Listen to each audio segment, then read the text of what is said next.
Thank you, Darby. I'm very honored to be stepping into this position on the heels of your distinguished service. Thank you for your inspired leadership of the AALS in 2020, which, as you mentioned in your remarks, certainly was not the year that you had anticipated. You did an outstanding job under the most difficult of circumstances.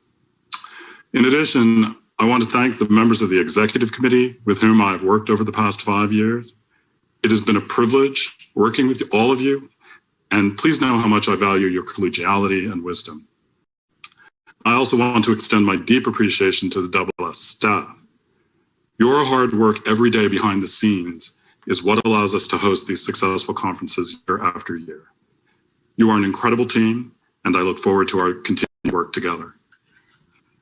Of course, all of this great work is accomplished under the extraordinary leadership of AALS Executive Director, Judy Areen. Judy, please accept my heartfelt thanks for your inspired vision. You have been a transformative figure for this organization, and I'm looking forward to accomplishing great things with you in 2021. Finally, I want to thank all my colleagues at BC Law for their patience, encouragement, and support. And last, but certainly not least, thank you to my wonderful wife, Dr. Robin Rougeau, who's been my loving companion, my most trusted confidant, and my rock. Throughout its history, the AALS has risen to respond to numerous challenges posed by significant cultural, economic, and political moments in our nation's history. This year's annual meeting has occurred at another one of those times. When I sat down to write these remarks, I was thinking about the significance of our gathering in the first virtual annual meeting in the association's history, an extraordinary rethinking and reworking of this event brought on by the coronavirus pandemic that has ravaged the globe for the past year. Despite the hopeful arrival of vaccines in recent weeks, we currently find ourselves in one of the worst surges of infections, hospitalizations, and deaths since the pandemic began. But during the meeting itself, yet another event has occurred that has left us all shocked and shaken, and asking ourselves how this nation will move forward after we have witnessed an event of domestic terrorism in which a mob of our fellow citizens attempted to prevent the certification of the presidential election results by Congress through a violent invasion of the US Capitol. What is worse, this desecration of the people's house had the full knowledge and support of the President of the United States, and arguably it occurred at his behest. Vaccines now give us hope that COVID-19 will slowly allow us to return to many of our old routines, and most important, reunite us with loved ones and friends from whom we have been physically distanced, from whom we distance ourselves for the last year. But there is no vaccine that will protect us from the enemies of democracy, who exist both around us and amongst us. We now are fully aware that, for better or worse, the world we knew before the pandemic and the attack on our capital is a vestige of a different time. These realities resonate with me deeply as I announced my theme for the AALS in 2021, which is freedom, equality, and the common good. As we emerge from the pandemic and begin to address the social, economic, and political turmoil left in its wake, I believe this is the right time to explore these three concepts, critical to our understanding of democracy and the rule of law. It is my hope that this theme will offer all of you an opportunity from the perspective of your own areas of specialty to consider how our legal system will engage the realities of a post-pandemic world. Let's begin by thinking about freedom. The past year has shown us that crafting a common understanding of what freedom means in a democratic society can be very complicated, particularly in the face of a crisis. In his November 2020 speech to the Federalist Society, Justice Alito asked a critically important question. What does the pandemic mean for the future of the rule of law? Although not diminishing the extraordinary threat COVID-19 posed to public health, he declared that the pandemic had, quote, resulted in previously unimaginable restrictions on individual liberty, unquote. And he noted that the COVID crisis had served as a sort of constitutional stress test that has highlighted disturbing trends that were already present before the virus struck. He went on to discuss a variety of potential challenges he saw to freedom in the United States, including the aggressive use of executive power employed by many state governors to sweeping public health restrictions during the pandemic, many of which, in his view, threatened to compromise core constitutional freedoms of religion, association, and speech.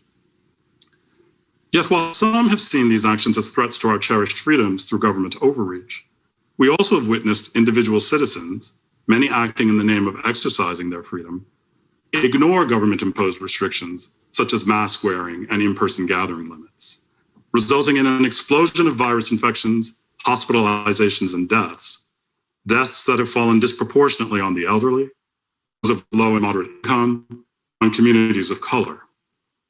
When we think about our freedom to act as we please and our right to be free from unreasonable government restraints on our actions, what role should countervailing responsibilities to our fellow citizens play in striking the balance?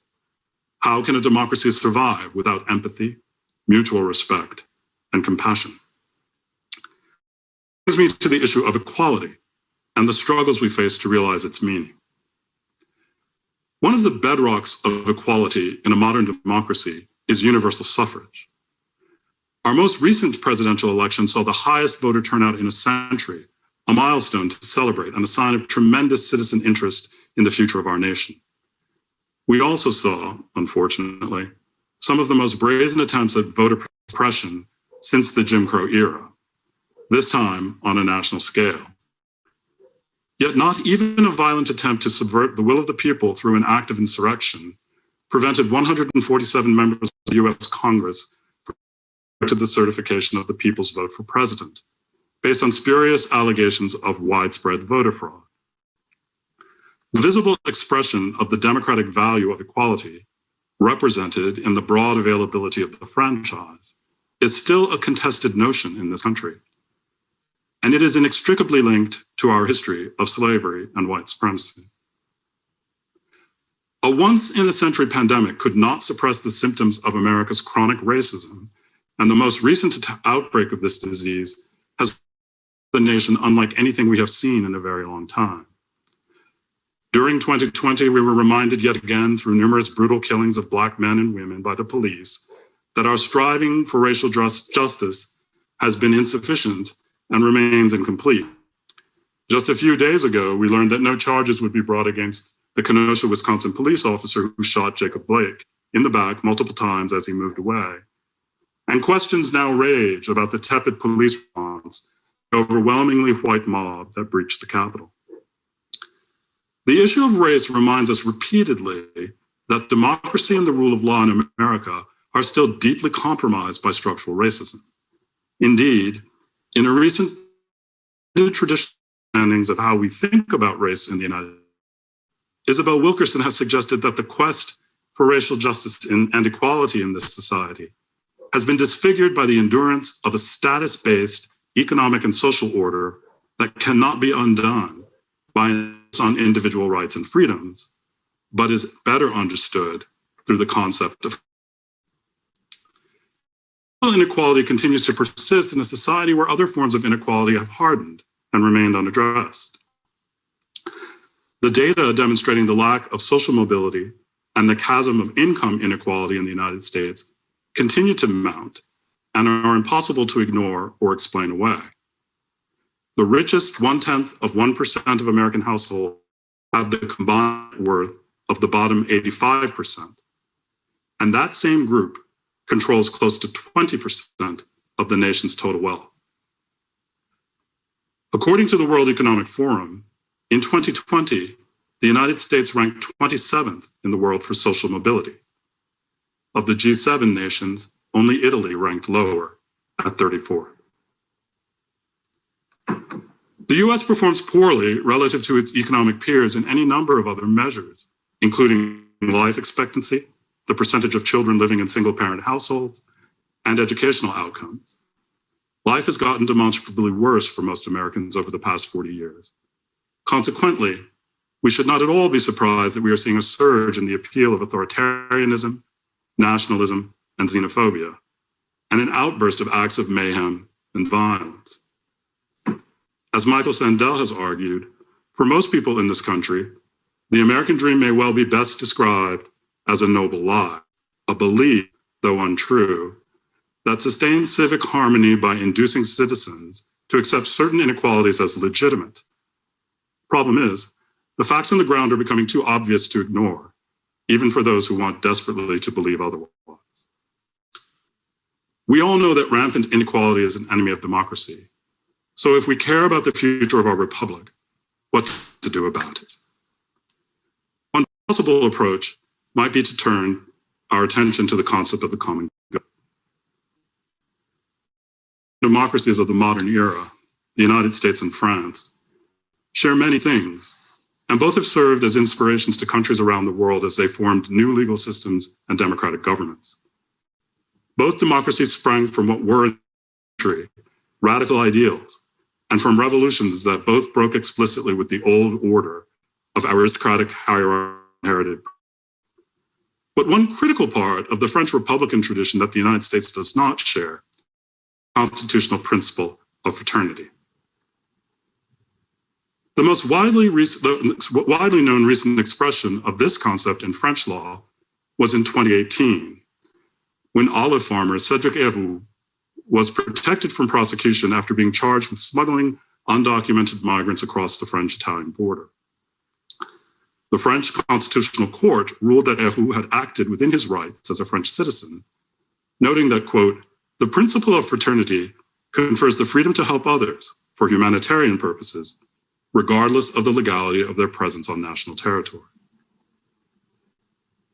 Another way of thinking about fraternity is through the concepts of social friendship and the common good. As a global religious leader, Pope Francis has emphasized these ideas and has made significant efforts to reach out to other faith leaders around the globe who share them. In a recent encyclical he addressed to all people of goodwill, he highlighted the inspiration for its writing that he gained from his meetings with Orthodox Patriarch Bartholomew and Grand Imam Ahmed Al-Tayyib, and he offered a rich way of thinking about fraternity for democratic societies in a globalized world. And here I quote, fraternity is born not only of a climate of respect for individual liberties, or even of a certain administratively guaranteed equality. Fraternity necessarily calls for something greater, which in turn enhances freedom and equality. Nor is equality achieved by an abstract proclamation that all men. Instead, it is the result of the conscious and careful cultivation of fraternity. The mere sum of individual interests is not capable of generating a better world for the whole human family, nor can it save us from the many ills that are now increasingly globalized. Individualism is a virus that is extremely difficult to eliminate, for it is clever.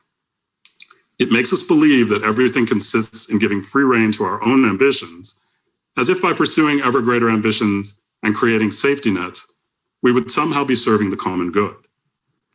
Social friendship and universal fraternity necessarily call for an acknowledgement of the worth of every human person, always and everywhere. People have this right even if they are unproductive or were born with or developed limitations. This does not detract from their great dignity as human persons, a dignity based not on circumstances, but on the intrinsic worth of their being. Unless this basic principle is upheld, there will be no future either for fraternity or for the survival of humanity, unquote. A democracy cannot function on notions of freedom and equality that prioritize individual autonomy over those aspects of our humanity that may make us weak or dependent or enrich us through our lives and community with others. We cannot construct a political and legal system that fails to understand us as persons and as citizens who are embedded in and ennobled by our relationships with our families, friends, neighbors, colleagues, and fellow citizens. Freedom and equality are inextricable from a meaningful engagement with the common good. So, as I proudly assume the presidency of the AALS, challenge my friends and colleagues in the American Legal Academy. What have we learned from this year of pandemic and this week's violent attempt to rob the American people of the right to choose their leaders? What does it all mean for the work we will do as teachers and scholars going forward? How might we reimagine how freedom, equality, and the common good can join together to strengthen democracy and the rule of law in the years to come. I have every confidence that you will offer some compelling and inspired answers. Thank you.